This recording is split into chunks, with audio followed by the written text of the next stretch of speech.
माहेरच्या लोकांकडूनच विवाहितेला विष पाजून केला खून. पुरावा मिटवण्यासाठी आरग येथे परस्पर केलं दहन. पतीला सोडून दुसऱ्या जातीच्या तरुणासोबत पळून गेल्याच्या रागातून माहेरच्या लोकांनी आपल्या मुलीला जबरदस्तीने विष पाजून खून केल्याचा धक्कादायक प्रकार उघडकीस आला आहे. पुरावा मिटवण्यासाठी मिरज तालुक्यातील आरग येथे परस्पर मृतदेह जाळून टाकल्याची धक्कादायक घटना देखील घडली आहे. सत्यवा संतोष हेळवी वय वर्ष 24 असे दुर्दैवी महिलेचे नाव असून 21 मार्च रोजी घडलेली ही घटना आता समोर आली आहे.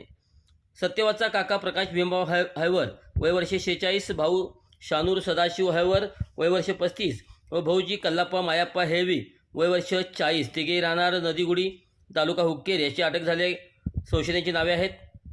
सत्यवाचा 4 वर्षापूर्वी रायबाग तालुक्यातील हानभरट्टी येथील संतोष हेळवी यांच्याशी विवाह झाला होता. परंतु सत्यवाचे माहेर गावातील म्हणजेच नदीगुडीतील कृष्णा सहदेव पाटील नामक तरुणावर लग्नाच्या आधीपासूनच प्रेम होते.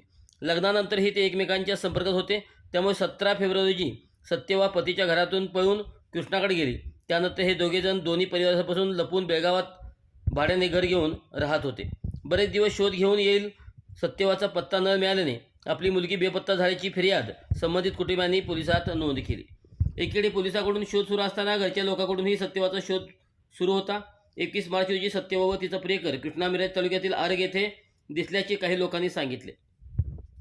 त्या आधारे कुटुंबीय गावात दाखल झाली. त्यांनी सत्यवाचा पत्ता शोध काढत त्याला जबरदस्तीने सोबत हनबरहट्टी गावात आणले. तिला जबरदस्तीने विष पाजले. ती मृत पावल्याचे लक्षात येताच रात्रीच तिचा मृतदेह घरच्यांनी परस्पर दहन केले.